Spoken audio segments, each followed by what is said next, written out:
तो कैसे हैं आप सब? Welcome back to the learn science with Yash. तो अब हम जैसे कि जो हमारी डिवीजन बूस्टर सीरीज चल रही है, तो अब हम उस सीरीज में अब हम आगे बढ़ते हैं। तो अब लाइव प्रोसेस स्टार्ट करेंगे। जैसे कि मैंने शेड्यूल में लिखा था कि लाइव प्रोसेस का लेक्चर आ जाएगा। तो अब हम देखते हैं लाइव प्रोसेस। अच्छा, एक चीज़ और, लाइव प्रोसेस जो चैप्टर है वो काफ़ी बड़ा है और काफ़ी अच्छा चैप्टर है। यानी कि आपके बारे में ही है, आपकी लाइफ के बारे में ही है। ठीक है, तो उसको हम 4 पार्ट में बाँटेंगे। उस चैप्टर को हम 4 पार्ट में करके पढ़ेंगे। यानी कि न्यूट्रिशन का अलग पढ़ेंगे, रेस्पिरेशन का अलग पढ़ेंगे, ट्रांसपोर्टेशन का अलग पढ़ेंगे और एक्सक्रिएशन, वो लास्ट टॉपिक है, वो भी हम अलग से ही पढ़ेंगे। तो इसको हम 4 पार्ट में बाँटेंगे और इस तरीके से हम पढ़ेंगे। ठीक है? चलो, तो स्टार्ट करते हैं लाइफ प्रोसेस। तो लाइफ प्रोसेस क्या है? देखो, सबसे पहले लाइफ प्रोसेस क्या है? देखो, जीवन में हम जो जो भी प्रतिक्रियाएं करते हैं अपने जीवन जीने के लिए, जो भी प्रतिक्रिया करते हैं, वो एक पूरा सब कुछ लाइफ प्रोसेस में आ जाता है। जैसे कि हम जीने के लिए क्या क्या करते हैं? हम जीने के लिए खाना खाते हैं, है ना? खाना खाते हैं, वो खाना डाइजेस्ट होता है। खाना डाइजेशन की पूरी प्रोसेस होती है। ठीक है, तो वो क्या है? न्यूट्रिशन ले रहे हैं उससे हम खाने से, तो एक वो अलग प्रोसेस हो गई। फिर हम जीवन जीने के लिए क्या करते हैं? हम सांस भी लेते हैं, सांस लेते हैं, है ना? रेस्पायर करते हैं, तो एक वो ही लाइफ प्रोसेस की प्रोसेस हो गई। लाइफ प्रोसेस का भी एक फंक्शन हो गया। ठीक है, सांस लेना भी। इसके बाद हम जो खाना खाते हैं, वो खाना ट्रांसपोर्ट होता है पूरी बॉडी में फैलता भी है, इधर उधर जाता है। वो किसके द्वारा होता है? तो वो भी ब्लड के द्वारा होता है ना? तो वो भी एक लाइफ प्रोसेस का ही फंक्शन है। इसके बाद जब हम खाना खा लेते हैं, खाना ट्रांसपोर्ट हो जाता है, सब कुछ हो जाता है, उसके बाद जो वेस्ट बचता है वो निकलता है ना? वेस्ट भी निकलता है। तो जब वो वेस्ट निकलता है, तो वो भी एक लाइफ प्रोसेस का ही फंक्शन है, वो भी प्रोसेस के द्वारा ही निकलता है। तो ये सब कुछ क्या है? लाइफ प्रोसेस है। तो क्या है इसमें भी लिखा है कि all living organism perform certain basic function to keep themselves alive. जितने भी लिविंग ऑर्गेनिज्म है वो अपना जीवन जीने के लिए कुछ बेसिक फंक्शंस को करते हैं। ठीक है, जिससे कि वो अपने आप को जिंदा रख सकें, जिससे कि वो अपने आप को जिंदा रख सकें। बस इन्हीं फंक्शंस को हम बोलते हैं लाइफ प्रोसेस। क्या बोलते हैं? Life process. जैसे कि न्यूट्रिशन, अभी मैंने आपको बताया, न्यूट्रिशन यानी खाना लेते हैं, खाना खाते हैं, उसके बाद फिर रेस्पायरेशन, सांस लेते हैं, फिर जब वो हमने खाना खाया उसको पहुंचाना पूरी बॉडी में, है ना? तो वो ट्रांसपोर्टेशन। देन उसके बाद आता है खाने को जो वेस्ट होता है वो निकलना, यानी कि एक्सक्रिएशन।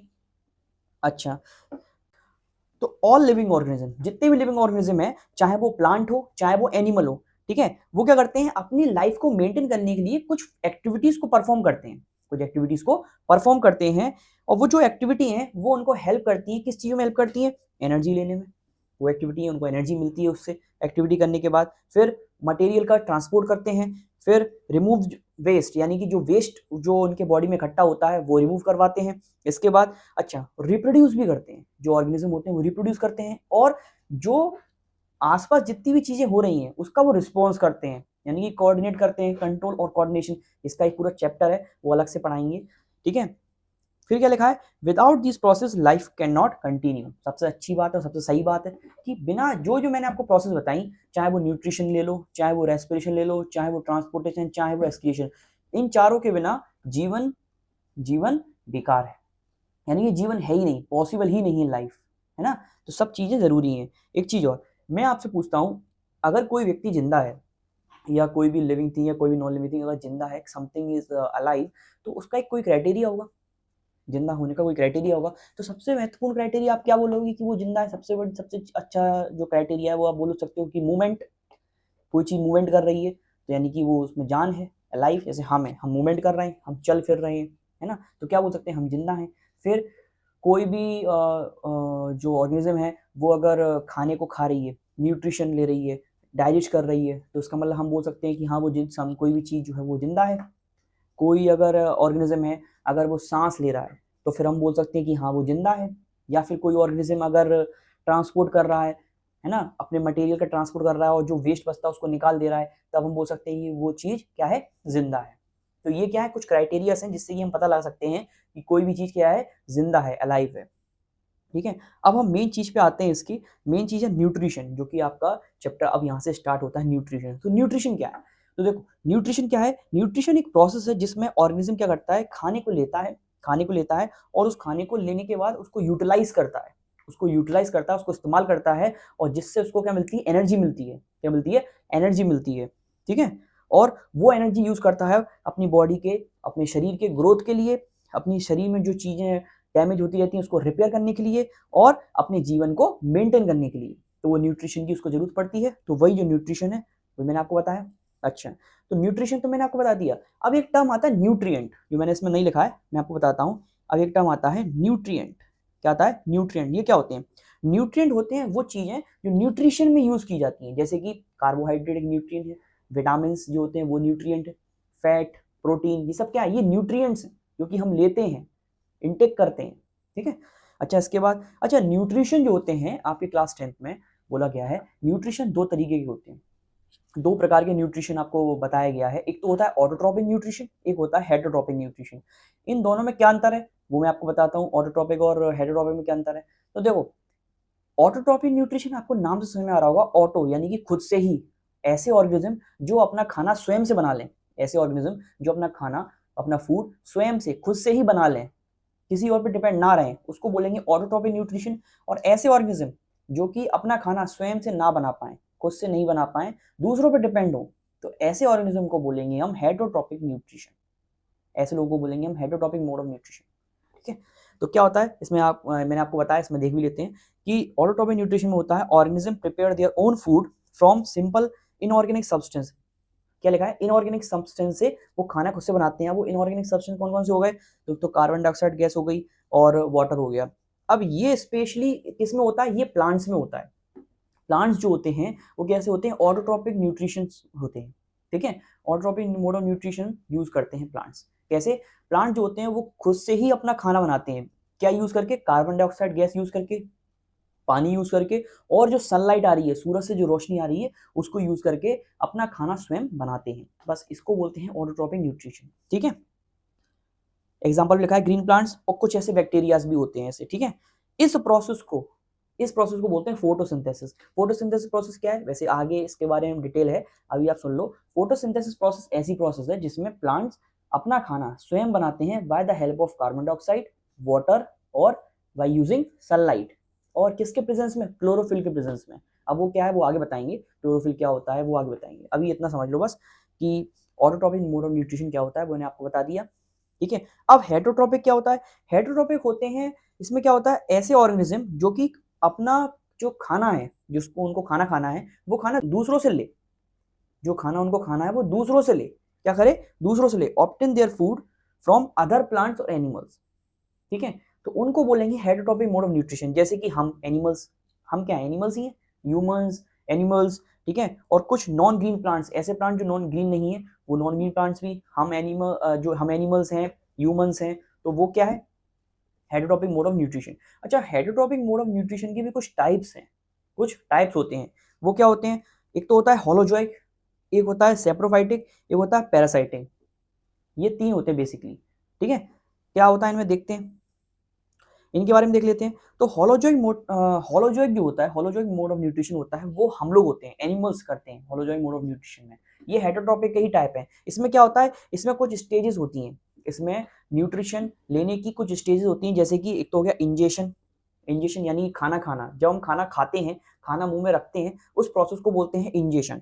इसके बाद डाइजेशन, खाना खाने के बाद खाना डाइजेस्ट होता है, पचता है खाना, उसको बोलते हैं डाइजेशन। इसके बाद खाना पचने के बाद खाना एब्जॉर्ब होता है, हमारी बॉडी जो होती है उसको एब्जॉर्ब करती है, सेल्स जो होती हैं वो एब्जॉर्ब करती हैं, तो क्या होता है? एब्जॉर्प्शन। इसके बाद एसिमिलेशन, यानी कि वो एब्जॉर्ब जो खाना हुआ, जो खाना एब्जॉर्ब हुआ, वो खाना पूरी सेल्स में, पूरी बॉडी में फैलता है, तो उसको बोलते हैं एसिमिलेशन।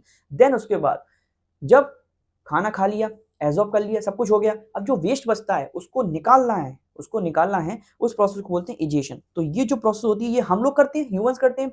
तो हम क्या है? Holozoic mode of nutrition. Holozoic mode of nutrition ये हेटरोट्रोपिक का ही एक टाइप, सब टाइप है। ठीक है। फिर आता है सेप्रोफाइटिक। क्या आता है? सेप्रोफाइटिक। सेप्रोफाइटिक क्या होता है? तो देखो, सेप्रोफाइटिक क्या करते हैं कि obtain nutrient from dead organism, यानी कि जो ऑर्गेनिज्म मर जाते हैं, जो डेथ हो जाते हैं, उनसे अपना खाना लेना, उनको बोलते हैं सेप्रोफाइटिक मोड ऑफ न्यूट्रिशन। जैसे कि फंगाई, कई सारे बैक्टीरिया क्या करते हैं, जब कोई ऑर्गेनिज्म मर जाता है या फिर कोई डला हुआ होता है, फंगी होती है ना, फंगी लग जाती है, फंगस लग जाती है, तो क्या करते हैं, ये डेड ऑर्गेनिज्म के ऊपर लग जाते हैं और उनको खा लेते हैं। तो ऐसे मोड ऑफ न्यूट्रिशन बोलते हैं सेप्रोफाइटिक मोड ऑफ न्यूट्रिशन। समझ में आया आपको? अच्छा, इसके बाद आता है पैरासाइटिक। क्या आता है? पैरासाइटिक। पैरासाइटिक क्या होता है? पैरासाइटिक क्या होता है कि ये किसी भी अदर ऑर्गेनिज्म पे लग जाते हैं, किसी अदर ऑर्गेनिज्म के पास लग जाएंगे और उनको बिना मारे बस उनका खून चूसते रहेंगे, उनको खाते रहेंगे। उन्हें मारेंगे नहीं, विदाउट किलिंग देम, उनको मारेंगे नहीं, बस उनको खाते रहेंगे। जैसे कि आपने लीचेस देखी होंगी, लीचेस देखी है? तो लीच लग जाती हैं शरीर के ऊपर, किसी इंसान के ऊपर शरीर के ऊपर लीच लग जाती है, किसी जानवर के ऊपर लग जाती है। वो क्या करती हैं? वो एक बार चिपक गई आपके हाथ पे या कहीं भी शरीर में चिपक गई, तो चिपकने के बाद क्या करती हैं? वो खून चूसती रहती हैं, खून चूसती रहती हैं। तो लीचेस होती हैं, तो वो क्या है? पैरासाइटिक मोड ऑफ न्यूट्रिशन, यानी कि किसी भी अदर ऑर्गेनिज्म पे अपना खाना ऑब्टेन करना बिना उनको मारे। ठीक है, तो उनको बोलते हैं पैरासाइटिक मोड ऑफ न्यूट्रिशन। समझ में आया आपको? जैसे कि लीचेस। ठीक है, और बताते हैं आगे। तो ये आपको समझ में आ गया, ये 3 टाइप्स इसके हेटेरोट्रॉपिक मोड ऑफ न्यूट्रिशन के। समझ में आ गया ना आपको? तो आगे अब हम देखते हैं फोटोसिंथेसिस प्रोसेस, जो मैंने आपको बताई थी ऑटोट्रॉपिक मोड ऑफ न्यूट्रिशन में। तो फोटोसिंथेसिस प्रोसेस क्या होती है वो देख लेते हैं। तो वही मैंने आपको उस टाइम बताया था, वही लिखा है कि ऐसी प्रोसेस जिसमें ग्रीन प्लांट्स अपना खाना खुद से बनाते हैं किससे? कार्बन डाइऑक्साइड गैस यूज करके, वाटर यूज करके, और किसके प्रेजेंस में? सनलाइट के प्रेजेंस में, यानी कि सूरज होगा, सनलाइट होगी, तभी वो खाना बना पाएंगे, और क्लोरोफिल के प्रेजेंस में। अब सर ये क्लोरोफिल क्या है? क्लोरोफिल सुन लो क्या है। जैसे कि जो हरी पत्तियां होती हैं, जो ग्रीन प्लांट्स होते हैं, वो ग्रीन क्यों होते हैं?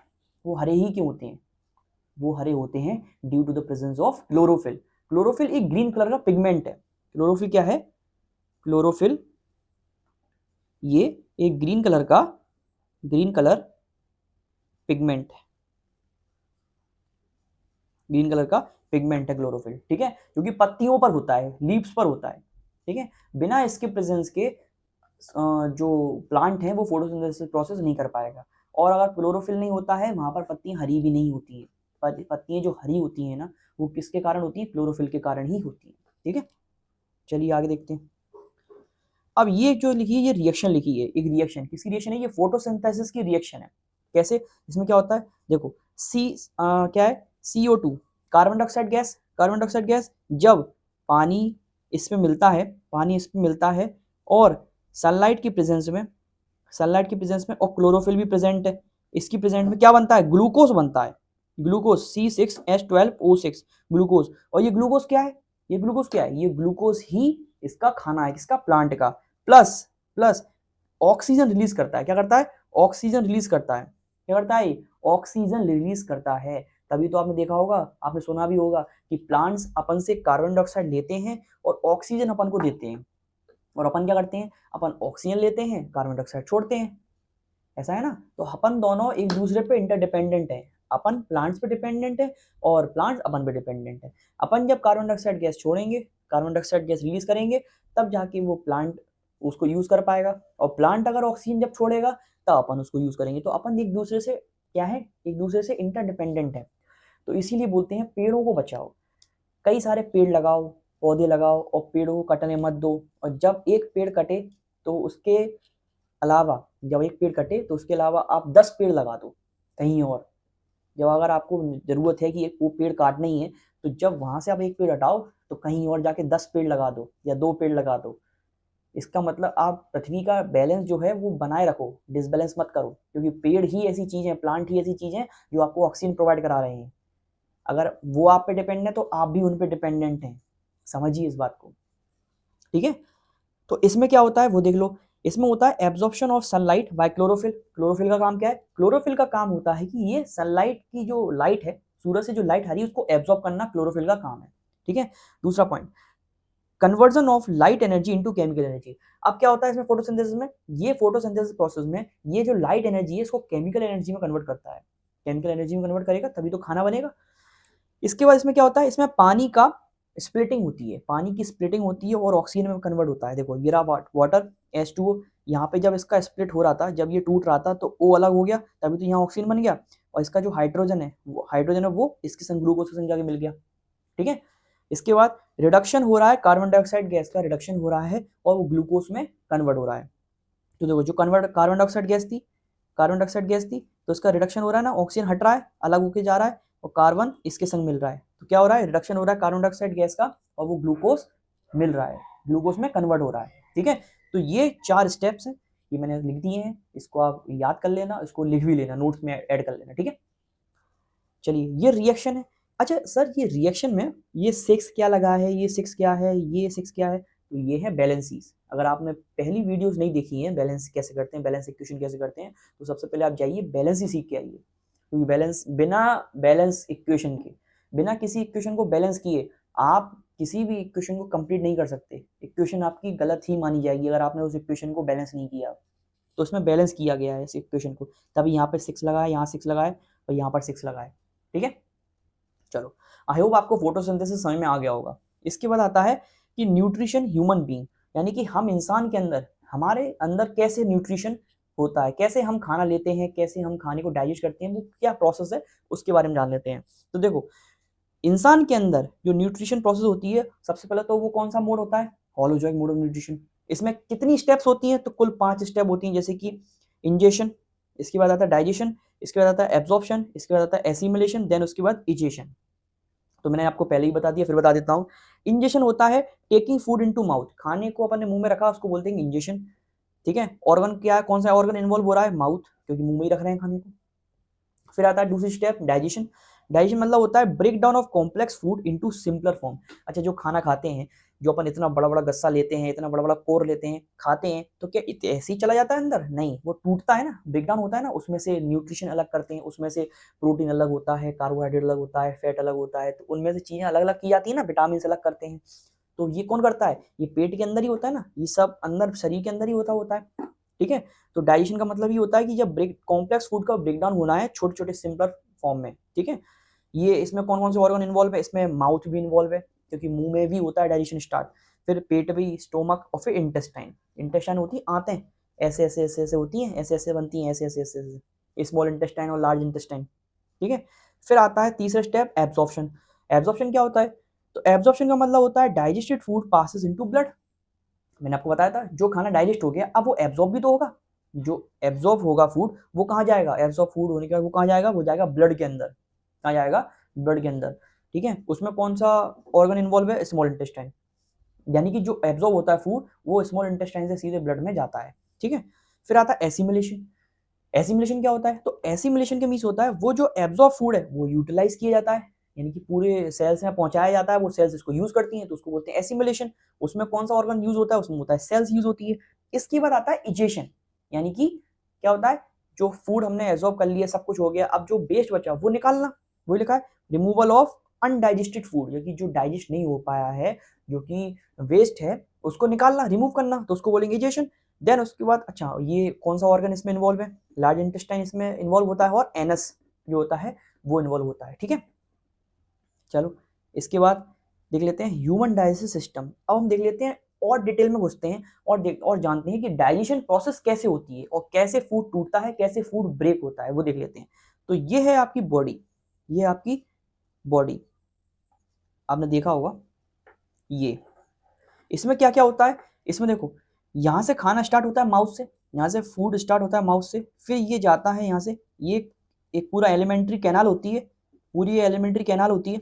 ठीक है, इस कैनाल में यहाँ पे आता है, इसको बोलते हैं, इस पाइप को बोलते हैं फूड पाइप। ये क्या है, ये फूड पाइप है, यहीं से खाना जाता है, फूड पाइप। इसका दूसरा नाम है ईसोफेगस। क्या नाम है, ईसोफेगस। ईसोफेगस की स्पेलिंग कहाँ से स्टार्ट होती है, ई से, ई एस ओ, ईसोफेगस, इसको बोलते हैं ईसोफेगस। इसके बाद होता है स्टोमक, क्या आता है, पेट, स्टोमक। अच्छा अपन कहते हैं कि स्टोमक हमारा पेट भर गया है, पूरा पेट पे हाथ फेरते हैं, कहते हैं कि ये हमारा पेट, ये पेट नहीं होता है, पेट तो इतना सा होता है, बीन जैसा होता है, छोटा सा होता है पेट। ठीक है, ये रहा स्टोमक।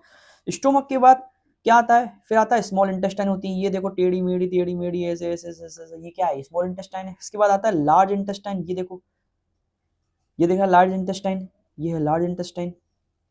फिर आता है एनस, यहाँ पे खाना स्टोर हो जाता है, जो वेस्ट होता है वो स्टोर हो जाता है और वो निकल जाता है। ठीक है, चलो कैसे होता है एक एक प्रोसेस देख लेते हैं। तो सबसे पहले जब खाना मुंह में गया था, जब खाना माउथ में गया था, तो सबसे पहला काम किसका था, सबसे पहला काम था दांतों का, तीत का। तीत ने क्या किया, तीत ने किया मैस्टिकेशन। क्या किया, मैस्टिकेशन। मैस्टिकेशन के मीन्स होता है चबाना। दांतों ने क्या करा, चबाया, क्या करा, खाने को चबाया, अच्छे से चबा लिया। चबाने के बाद वो ब्रेक हो गया, छोटे छोटे पीसेस में ब्रेक हो गया। इसके बाद हमारे मुंह में, आप खाने के बारे में सोचो, जैसे आपने खाने के बारे में सोचा, आपके मुंह में सलाइवा, लार टपकने लगती है, जैसे आपने खाने के बारे में सोचा तो क्या होता है, लार टपकने लगती है, सलाइवा निकलने लगता है, तो वही ये सलाइवा है। सलाइवा का काम क्या होता है, वो भी खाने को डाइजेस्ट करता है। सलाइवा जो होता है वो सलेवरी ग्लैंड से निकलता है। कहाँ से निकलता है, सलेवरी ग्लैंड, यहाँ लिख देता हूँ, सलाइवा सीक्रेट होता है, सलाइवा सीक्रेट होता है कहाँ से, सलेवरी, सलेवरी, सॉरी स्पेलिंग गलत है, सलेवरी ग्लैंड, सलेवरी ग्लैंड से सीक्रेट होता है सलाइवा, ठीक है। और ये सलेवरी ग्लैंड से जो सलाइवा सीक्रेट होता है, ये सलाइवा कौन से एंजाइम को सीक्रेट करता है, किस एंजाइम को सीक्रेट करता है, वो करता है सलेवरी अमाइलेज को। किसको, salivary, salivary amylase, salivary amylase. Sir ये एंजाइम क्या है, आपने एंजाइम के बारे में तो बताया नहीं। तो एंजाइम्स क्या होते हैं, देखो एंजाइम्स होते हैं ऐसे ऐसे सब्सटेंस होते हैं जो कि किसी भी रिएक्शन को फास्ट कर देते हैं, किसी भी रिएक्शन को फास्ट कर देते हैं। एंजाइम्स क्या होते हैं, डाइजेशन में हेल्प करते हैं, जैसे केमिकल्स होते हैं वो डाइजेशन में हेल्प करते हैं, ठीक है। सलेवरी अमाइलेज क्या करता है, ये ब्रेक करता है स्टार्च को, खाने के अंदर जो स्टार्च होता है उसको ब्रेक करता है, ठीक है। खाने के अंदर स्टार्च होगा उसको ब्रेक करेगा, ठीक है, पहला समझ में आ गया, स्टार्च को ब्रेक कर रहा है। इसके बाद खाना पहुंचता है ईसोफेगस में, यानी कि फूड पाइप में। कहाँ पहुंचता है, फूड पाइप में, ईसोफेगस में। तो ईसोफेगस में जब खाना पहुंचेगा तो खाना कैसे पहुंचेगा, खाना जा रहा है तो पहले ये फूलेगा, फिर दबेगा, फूलेगा दबेगा, क्योंकि ये सब पाइप होता है, पाइप होता है। जब ये खाना इसमें जा रहा है तो पहले ये फूलेगा, फिर ऐसे जाएगा, ऐसे होता है, ऐसे ऐसे, ये आप देखो, ये ऐसे निकलता है खाना। तो ये जो मूवमेंट होता है, इस मूवमेंट को बोलते हैं पेरिस्टलेटिक मूवमेंट। क्या बोलते हैं, पेरिस्टलेटिक मूवमेंट। पेरिस्टलेटिक मूवमेंट का मतलब होता है, इसको डिफाइन करोगे तो आप बोलोगे कॉन्ट्रैक्शन और relaxation movement of food pipe, हो रहा हो, फूड पाइप का, या बोलो ईसोफेगस का जो कॉन्ट्रैक्शन होता है और रिलैक्सेशन जो मूवमेंट होता है उसको बोलते हैं हम पेरिस्टलेटिक मूवमेंट, उस मूवमेंट को बोलते हैं पेरिस्टलेटिक मूवमेंट, ठीक है। इसके बाद आता है खाना कहाँ पर, स्टोमक में पहुंचता है, खाना सीधे पहुंचता है पेट में। पेट के अंदर होता है एक जूस, किसका, मौसमी का, नहीं, एक जूस होता है, वो जूस होते हैं कौन सा, गैस्ट्रिक जूस। क्या होता है, गैस्ट्रिक जूस होता है। इस गैस्ट्रिक जूस में क्या क्या होता है, एचसीएल होता है, पेप्सिन होता है, म्यूकस होता है। एचसीएल सबसे पहले आता है, एचसीएल। एचसीएल का काम होता है खाने को एसिडिक करना, खाने को एसिडिक करना, क्या करना, खाने को एसिडिक करना, ठीक है। अच्छा, खाना जब आपने कभी भी देखा होगा, आपके जब आप खाना खाते हो, बहुत ज्यादा खाना खा लेते हो, तब क्या लगता है आपको, एकदम से डकारें आती हैं, बहुत वैसी डकारें आती हैं, खट्टी खट्टी डकारें आती हैं, लगता है आपको। फिर आप क्या करते हो, इनो का पाउच लेके आते हो या बेस खाते हो, यानी उस टाइम पे क्या होता है, उस टाइम पे आप बोलते हो अरे पेट में एसिडिटी हो रही है, बहुत ब्लूटिंग हो रही है, डकार आ रही है। तो ये क्या है, एसिडिटी कैसे होती है, यही होता है जब एसिड की मात्रा ज्यादा बढ़ जाती है। ये एचसीएल जो आपके पेट में है गैस्ट्रिक जूस में, वो जो एसिड जब बढ़ जाता है तब जाके क्या होता है, एसिडिटी बढ़ जाती है। और हम फिर क्या करते हैं, बेस लेते हैं, जो इनो पाउच पीते हैं वो बेस लेते हैं, तब जाके क्या होता है, रिलीफ मिलता है। तो एचसीएल का काम क्या होता है, एचसीएल का मतलब होता है हाइड्रोक्लोरिक एसिड, हाइड्रोक्लोरिक एसिड। तो ये इसका काम क्या है, इसका काम है कि खाने को एसिडिक करना। फिर उसके बाद आता है पेप्सिन। पेप्सिन का काम होता है खाने में से जो प्रोटीन होता है उसको ब्रेक करना, उसको डाइजेस्ट करना, क्या करना, प्रोटीन को डाइजेस्ट करना। पेप्सिन का काम है प्रोटीन को डाइजेस्ट करना। फिर आता है म्यूकस। अच्छा, म्यूकस का काम ज्यादा कुछ नहीं है, म्यूकस का काम ये है, पेट, जब पेट होता है स्टोमक, जैसे कि ये आपका स्टोमक है, ये स्टोमक है, जब यहाँ पे एचसीएल निकल रहा था, जब एचसीएल निकल रहा था तो यहाँ पर एक म्यूकस जो होता है वो अपनी लेयर बना लेता है। म्यूकस जो होता है एक लेयर बना लेता है, जिससे क्या होता है, जब एचसीएल रिलीज हो रहा हो, जिस टाइम पे एचसीएल रिलीज हो रहा हो, तो एचसीएल पेट की जो स्टोमक है उसकी दीवारों को टच ना करे, दीवारों को टच ना करे। अगर दीवारों को टच कर देगा तो हो सकता है अल्सर हो जाए ना, पेट की जो दीवार है, पेट की जो वॉल है वो डैमेज हो जाए। एचसीएल यानी कि एसिड, एसिड तो वैसे ही खतरनाक होता है, ठीक है। तो म्यूकस का काम होता है कि रेगुलेट करना एचसीएल को, एचसीएल को देखना कि वो ज्यादा सीक्रेट ना हो जाए, उसको रोकता है, ये म्यूकस का काम है, ठीक है। चलो भाई, इसके बाद खाना पहुंचता है स्मॉल इंटेस्टाइन में, ठीक है। जैसे कि ये पेट है, ये पेट का खाना पहुंचता है स्मॉल इंटेस्टाइन में। स्मॉल इंटेस्टाइन में जब खाना पहुंचता है तब तीन तीन लोग अपना अपना काम शुरू करते हैं। तीन लोग कौन कौन से, एक तो लीवर अपना काम स्टार्ट करता है, फिर उसके बाद पेनक्रिया जो पेट के पास होती है, ये देखो, ये पेट दिख रहा है आपको, स्टोमक, स्टोमक के पीछे आप देखोगे, जैसे कि ये स्टोमक होता है, स्टोमक के पास यहाँ पर ऐसे करके पत्ती जैसा होता है, पत्ती जैसा, यहाँ पे ऐसे, ये पत्ती जैसा होता है, इसको बोलते हैं पेनक्रिया। क्या बोलते हैं, पेनक्रिया। ये क्या है, हार्मोन सीक्रेट करता है, इंसुलिन, ठीक है, और पेनक्रियाटिक जूस, ठीक है। तो जो पेनक्रिया होता है वो अपना पेनक्रियाटिक जूस सीक्रेट करता है। लीवर होता है वो एक अपना जूस सीक्रेट करता है, इसको बोलते हैं बाइल जूस। क्या सीक्रेट करता है, बाइल जूस, क्या करता है, बाइल जूस, ठीक है। और फिर इंटेस्टाइनल जूस, कौन सीक्रेट करता है इंटेस्टाइनल जूस, स्मॉल इंटेस्टाइन करता है, ठीक है। ये 3 लोग अपना अपना काम करते हैं किसमें, स्मॉल इंटेस्टाइन के अंदर 3 लोग अपना अपना काम शुरू करते हैं। स्मॉल इंटेस्टाइन के अंदर कह सकते हो आप सारा काम स्मॉल इंटेस्टाइन के अंदर हो रहा है, सारा जो डाइजेशन होता है वो स्मॉल इंटेस्टाइन के अंदर ही होगा। कैसे होगा, चलो देखते हैं। देखो लीवर जो होता है वो बाइल जूस सीक्रेट करता है। बाइल जूस जो होता है वो एक लीवर के अंदर एक ब्लैडर होता है, इसको बोलते हैं गाल ब्लैडर। क्या बोलते हैं, गाल ब्लैडर। कहाँ होता है ये, चलो यहाँ पे डायग्राम में देखते हैं। लीवर के अंदर एक ब्लैडर होता है, एस यहाँ पे एस तरीके से लगा होता है, इसको बोलते हैं गाल ब्लैडर। क्या बोलते हैं, गाल ब्लैडर। इस ब्लैडर के अंदर भरा हुआ होता है क्या, बाइल जूस। क्या भरा हुआ होता है, बाइल जूस। इस बाइल जूस का काम ये होता है कि जो लार्ज फैट ग्लोब्यूल्स होते हैं इसको स्मॉल फैट ग्लोब्यूल्स में कन्वर्ट करना, ये इसका काम होता है लीवर का। ठीक है, लीवर के अंदर जो बाइल जूस होता है उसका। और जो बाइल जूस होता है इसका और एक और काम होता है कि जो खाना होता है जो हम डाइजेशन करा रहे हैं वो खाना एसिडिक हो जाता है, जो HCl मिल जाता है तो उसको एल्कलाइन करना, ये भी एक काम है इसका लीवर का। ठीक है, ये भी इसमें लिखा हुआ है, आगे देख लो, यहाँ पढ़ते हैं, यहाँ लिखा है फूड कमिंग फ्रॉम स्टोमक। देखो ये लाइन को पढ़ना, आपको अपने आप समझ में आएगा। सब एनसीईआरटी से मैंने एक एक लाइन निकाली है और एनसीईआरटी को खोद खोद के पढ़ा देंगे आपको। देखो फूड कमिंग फ्रॉम स्टोमक, जो खाना स्टोमक पेट से आ रहा है, इज एसिडिक। हाँ पता है वो कैसा है, एसिडिक है। And has to be made alkaline for pancreatic enzymes to act. अब जो उसको एल्कलाइन होना है तो क्या करेगा वो, कुछ एंजाइम्स, पैनक्रेटिक एंजाइम्स वो उस पर एक्ट करेंगे। ठीक है, और bile juice from the liver accomplish this in addition to acting on food. जो बाइल जूस होता है वो क्या करेगा, जो लीवर से निकल रहा है वो उसको उस पर एक्ट करेगा, वो उस पर एक्ट करेगा। ठीक है, अब fat are present in the intestine in the form of large globules. अब वही लिखा है इसमें कि जो फैट होते हैं जो इंटेस्टाइन में जाते हैं वो लार्ज फैट ग्लोब्यूल्स में होते हैं, which make it difficult for enzyme to act on them. अब जो लार्ज फैट होते हैं वो क्या होता है, लार्ज फैट को डाइजेस्ट करने में बहुत प्रॉब्लम होती है। तो ये जो होते हैं, जो बाइल जूस होता है इसको क्या करता है, स्मॉल फैट ग्लोब्यूल्स में कन्वर्ट करता है। ठीक है, वही इसमें लिखा हुआ है सब कुछ। और जो मैंने अभी आपको बताया कि जो बाइल जूस होता है ये क्या करता है, ये इसको एल्कलाइन करता है। क्या करता है, एल्कलाइन कर देता है। किसको, जो स्टोमक से खाना आ रहा है इंटेस्टाइन में, उसको जो एसिडिक था वो उसको एल्कलाइन कर देता है। ठीक है, आपको समझ में आ रहा है। चलो मैं एनसीईआरटी की लाइन इसलिए और पढ़ रहा हूँ, देखो वैसे मैं चाहूँ तो आपको नॉर्मली पढ़ा सकता हूँ, लेकिन एनसीईआरटी की लाइन पढ़ने का एक और मकसद है मेरा। ये अगर एनसीईआरटी लाइन में आपके सामने पढ़ूंगा तो आपके पास एक क्या बुक है रेफरेशन में, कौन सी बुक है आपका, एनसीईआरटी। मैं मान के चलता हूँ एनसीईआरटी है, क्योंकि आप 36 बुकें मत खरीदिए।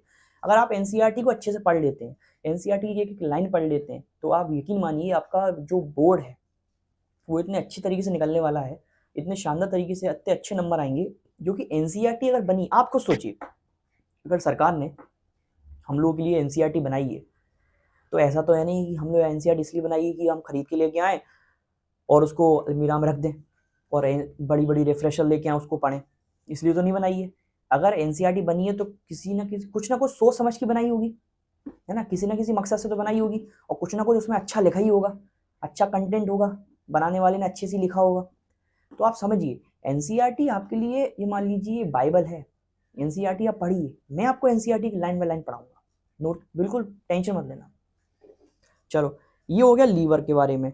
अब जो पेनक्रियास था वो पेनक्रियाटिक जूस छोड़ रहा था। अब वो क्या कर रहा है, वो भी आपके एनसीईआरटी में लिखा है, देखो the pancreas secret pancreatic juice which contain enzyme. जो पेनक्रिया था वो पेनक्रियाटिक जूस छोड़ रहा था, उसके अंदर भी क्या था, एंजाइम्स थे। कैसे थे एंजाइम्स, जैसे कि ट्रिप्सिन, वो जो ट्रिप्सिन था वो डाइजेस्ट कर रहा था प्रोटीन को, और लाइपेज जो था वो ब्रेक डाउन कर रहा था इमल्सिफाइड फैट को। इस चीज को लिख लेना, मैं साइड में एक बार और लिख देता हूँ अच्छे से। देखो मैं यहाँ लिखता हूँ, क्या लिखा है इसमें, देखो इसमें लिखा है कि जो पेनक्रिया है वो पेनक्रियाटिक जूस छोड़ रहा है। अब वो पेनक्रियाटिक जूस कर क्या रहा है, वो पेनक्रियाटिक जूस एंजाइम्स छोड़ रहा है। वो एंजाइम्स कर क्या रहा है, वो एंजाइम्स कर रहा है कि उसमें से जो ट्रिप्सिन है वो एंजाइम्स ट्रिप्सिन छोड़ रहा है। वो ट्रिप्सिन क्या कर रहा है, वो ट्रिप्सिन प्रोटीन को डाइजेस्ट कर रहा है। किसको डाइजेस्ट कर रहा है, प्रोटीन को डाइजेस्ट कर रहा है। ऐसे क्वेश्चन आएंगे कि बताओ कि प्रोटीन को कौन डाइजेस्ट कर रहा था, आप लिखोगे ट्रिप्सिन। ठीक है, फिर लाइपेज था, एक और एंजाइम था लाइपेज, ये क्या कर रहा है, ये ब्रेक डाउन कर रहा है इमल्सिफाइड फैट को। किसको, इमल्सिफाइड फैट को, जो बचा कुछ उसमें फैट है उसको ब्रेक कर रहा है, इमल्सिफाइड फैट को ब्रेक कर रहा है। तो ये है, ये किसके काम है, ये पेनक्रियाटिक जूस के काम है जो पेनक्रिया छोड़ रहा है। ठीक है, इसके बाद आता है इंटेस्टाइनल जूस। अब ये क्या कर रहे हैं, इसके बारे में देख लेंगे। तो देखो इंटेस्टाइनल जूस के बारे में मैंने यहाँ लिख रखा है, देखो देखो the enzyme present in the finally converted the protein to amino acid. जो इंटेस्टाइनल जूस है यानी कि जो इंटेस्टाइन के अंदर है वो क्या कर रहे हैं, वो प्रोटीन को अमीनो एसिड में कन्वर्ट कर रहे हैं। जो इंटेस्टाइनल जूस है वो प्रोटीन को अमीनो एसिड में कन्वर्ट कर रहे हैं, और जो कॉम्प्लेक्स कार्बोहाइड्रेट है, जो बहुत ज्यादा अमाउंट का जो कॉम्प्लेक्स कार्बोहाइड्रेट है उसको ब्रेक करा रहे हैं किसमें, ग्लूकोज में। कॉम्प्लेक्स कार्बोहाइड्रेट है उसको कन्वर्ट कर रहे हैं किसमें, ग्लूकोज में। और जो फैट है उसको कन्वर्ट कर रहे हैं फैटी एसिड एंड ग्लिसरॉल में, फैटी एसिड एंड ग्लिसरॉल में। ठीक है, फिर से सुनो, फिर से बोल रहा हूं। कहना का मतलब यह है कि जो प्रोटीन है, प्रोटीन कौन, इंटेस्टाइनल जूस जो है वो प्रोटीन को कन्वर्ट कर रहा है किसमें, अमीनो एसिड में। ठीक है, और कार्बोहाइड्रेट को कन्वर्ट कर रहा है ग्लूकोज में। ठीक है, और जो फैट है, फैट को, जो बचा कुचा फैट है उसको फैटी एसिड एंड ग्लिसरॉल में, इन दोनों में कन्वर्ट कर रहा है। क्या आपको समझ में आया? आई होप आपको समझ में आ गया होगा। ठीक है, तो ये इनके काम है। आपको एक बार नहीं, देखो ये जो है वो थोड़ा सा कॉम्प्लेक्स तो है, मैं मान रहा हूँ बहुत ज़्यादा कॉम्प्लेक्स है। आपका काम बस इतना है, आप इस वीडियो को फिर से बैक कीजिए, फिर देखिए, फिर से बैक कीजिए, फिर देखिए। आप 2-3 बार देखोगे आपको समझ में आ जाएगा। और जो मैं बोल रहा हूँ, जो इसमें लिखा है वो एज इट इज आप नोट कर सकते हो, लिख सकते हो, आप अच्छे से इसको देख के पढ़ भी सकते हो। मैं आपसे फिर कह रहा हूँ। ठीक है, चलो ये समझ में आ गया। अब देख लेते हैं न्यूट्रिशन इन अमीबा। ये आपका ह्यूमन खत्म हो गया, ह्यूमन में यही है। अच्छा एक सेकंड, सॉरी थोड़ा सा रह गया। स्मॉल इंटेस्टाइन तक हम आ गए थे, इसके बाद आता है लार्ज इंटेस्टाइन में। अच्छा लार्ज इंटेस्टाइन में क्या होता है, जब खाना स्मॉल इंटेस्टाइन के बाद जब पूरा डाइजेशन हो जाता है, यहाँ पर स्मॉल इंटेस्टाइन में सब काम हो जाता है, इसका खाना पहुंचता है लार्ज इंटेस्टाइन में, यहाँ पर तो यहाँ पर होता है एक फिंगर लाइक प्रोजेक्शन। यहाँ पर एक फिंगर लाइक प्रोजेक्शन होता है जिसको हम बोलते हैं विलाय। क्या बोलते हैं, विलाय। विलाय क्या है, विली क्या है, इसको विली बोल दो, विलाय बोल दो। ये क्या है, ये फिंगर लाइक प्रोजेक्शन है। क्या है, फिंगर लाइक प्रोजेक्शन, यानी उंगलियों जैसे हैं, उंगलियों जैसा लगता है विलाय। ये करता है, ये पानी को एब्जॉर्ब कर लेता है। यानी कि जब हमने खाना खाया तो जो पानी बचा, यानी कि जो वाटर है, वाटर भी तो प्रेजेंट होता है, तो उसको एब्जॉर्ब कर लेगा, उसको खींच लेगा पानी को। कौन खींचता है, विलय। ठीक है, और खाना जो लार्ज इंटेस्टाइन में पहुंचता है वो एकदम सॉलिड पहुंचता है, और सॉलिड खाना ही बाहर वेस्ट बन के निकलता है। ठीक है, तो विलय कहां पर है, लार्ज इंटेस्टाइन में होता है। ठीक है, लार्ज इंटेस्टाइन को क्या होता है, पानी का एब्जॉर्प्शन होता है, किसके द्वारा होता है, विलय के द्वारा होता है। ठीक है, या विली बोल दो, विली के द्वारा होता है। फिर आता है बारी एनएस की। एनएस में क्या होता है, इजेशन होता है। एनएस में खाना जो वेस्ट होता है वो भर जाता है और फिर वो निकल जाता है, सुबह फ्लश कर देते हैं हम खाने को, वेस्ट को, सॉरी। ठीक है, चलो आगे। ये हो गया पूरा, आपका वो पूरा कंप्लीट हो गया। अब न्यूट्रिशन देखते हैं अमीबा के अंदर। अमीबा समझ लो क्या है, अमीबा एक तरीके का क्या है, एक तरीके का बैक्टीरिया है, एक तरीके का फंगी है, जो आप देखते हो पानी में लगा होता है। पानी में आपको दिखेगा, क्या दिखेगा, पानी में दिखेगा। जो बहुत पुराना पानी हो जाता है, जो आप दलदल देखते हो, कीचड़ देखते हो, वहां आपको दिखेगा अमीबा। ठीक है, उसमें न्यूट्रिशन कैसे होता है वो देख लेते हैं। तो ये प्रोसेस है, ये कुछ 4 स्टेजेस हैं अमीबा के अंदर न्यूट्रिशन होने की, वो देख लेते हैं। तो अमीबा कुछ इस प्रकार का होता है, टेढ़ा मेढ़ा। अमीबा का एक खासियत है, आप कैसे ही बना सकते हो बोर्ड में, आप टेढ़ा मेढ़ा ऐसे ऐसे कर देना तो आपको अमीबा बन जाएगा। ठीक है, तो ये अमीबा होता है। ये न्यूट्रिशन कैसे करता है, देखो इसमें कोई फूड होता है, जैसे अमीबा है पानी के अंदर डला हुआ है, अमीबा है वो पानी के अंदर डला हुआ है। जब उसके पास फूड पहुंचा, ये खाना पहुंचा अमीबा के अंदर, अमीबा के आसपास खाना पहुंचा, तो जैसे ही फूड उसके पास पहुंचा तो अमीबा ने क्या किया, मुंह जैसा ऐसा मुंह खोल लिया, इस तरीके का मुंह बना लिया। देखो यहाँ देखो डायग्राम में, ये देखो ऐसा मुंह बना लिया इसने। तो ये जो मुंह है, ये जो मुंह है, ये इसने माउथ बनाया, इसको बोलते हैं सूडोफोडिया। क्या बोलते हैं, सूडोफोडिया। सूडोफोडिया क्या है, pseudopodia is a mouth like structure. Pseudopodia is a mouth like structure, जिसमें क्या होता है, अमीबा अपना खाने को निगलता है, खाना लेता है अंदर। ठीक है, तो उसने देखो मुंह बना लिया, मुंह जैसा स्ट्रक्चर कर लिया, और खाना अंदर निकल गया। ये खाना इसने अंदर पहुंचा दिया और मुंह बंद हो गया। ठीक है, ये खाना पहुंचता है फूड वैक्यूल में। कहाँ पहुंचता है, फूड वैक्यूल में। कहाँ पहुंचता है, फूड वैक्यूल में। और फिर इसके बाद ये खाना अंदर फूड वैक्यूल के अंदर, ये जो फूड वैक्यूल है इसके अंदर खाना पूरा डाइजेस्ट हो जाता है, पूरी प्रोसेस हो जाती है, डाइजेस्ट हो जाता है, एब्सॉर्ब हो जाता है, एसिमिलेट हो जाता है।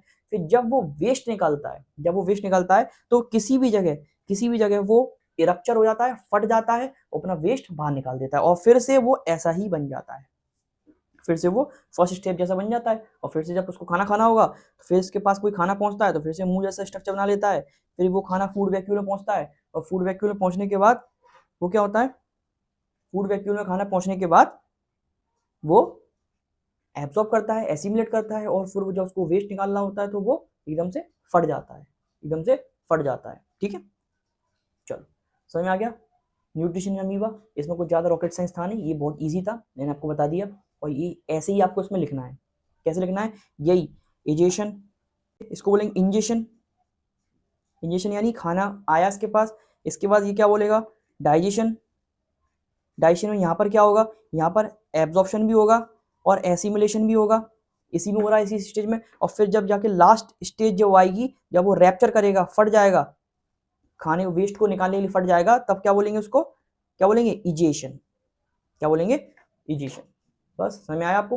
ठीक है, चलो अब आपके इसमें जो लास्ट टॉपिक है एनसीईआरटी में देखा मैंने, लास्ट टॉपिक है न्यूट्रिशन के पार्ट में, वो क्या है? टूथ डिके के बारे में। अच्छा, जब हम खाना खाते हैं तो खाने में क्या होता है? शुगर प्रेजेंट होता है, शुगर होता है। जो शुगर जो होता है वो क्या करता है? हमारे दांतों को खराब कर देता है, हमारे दांतों को खराब करता है। तभी तो हम सुबह सुबह जब उठते हैं तो क्या करते हैं? सबसे पहले ब्रश करते हैं, और डॉक्टर भी बोलते हैं कि आप सुबह सबसे पहले ब्रश कीजिए और रात को सोने से पहले भी एक बार ब्रश कीजिए। क्यों कहते हैं मालूम?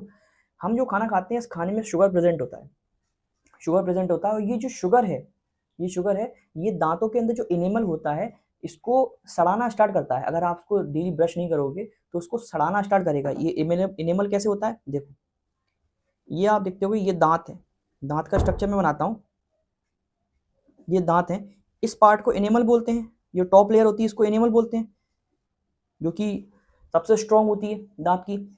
इसमें क्या होता है? इसमें सड़ना स्टार्ट हो जाता है ये, अगर आप ब्रश नहीं करोगे डेली और आप उल्टा सीधा खाते रहोगे, या आप क्या करते रहो, आप नॉर्मली चॉकलेट्स खा रहे हो, आप मीठा खा रहे हो, बिल्कुल लगे हो आप मीठा खाने में, मिठाई खाने में, और बिल्कुल भी ब्रश नहीं कर रहे हो, तो आप क्या देखते होगे?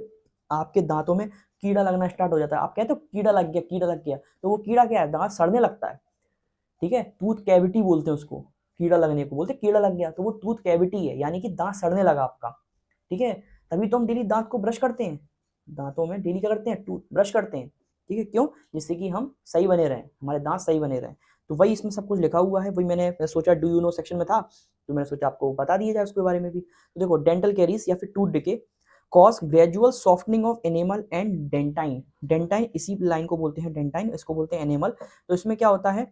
ग्रेजुअली क्या होता है? सॉफ्ट होना स्टार्ट हो जाता है ये, क्योंकि ये सबसे स्ट्रॉन्ग होता है। एनेमल जो होती है दांतों में, एनेमल जो पार्ट होता है वो सबसे स्ट्रॉन्ग होता है, ये धीरे धीरे सॉफ्ट होना स्टार्ट हो जाता है, ये सड़ने लगता है।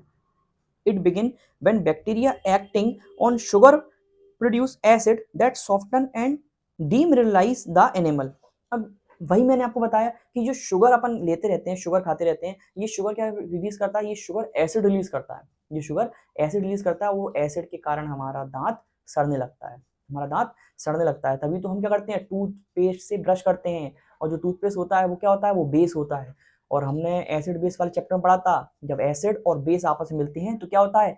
न्यूट्रलाइज हो जाता है। क्या बन जाता है? सॉल्ट और वाटर अलग हो जाता है। तो ये था बस इस पूरे टॉपिक में, बस और कुछ नहीं है, ज़्यादा आपको इसमें दिमाग लगाना भी नहीं है। ठीक है, तो ये था पूरा न्यूट्रिशन का पार्ट।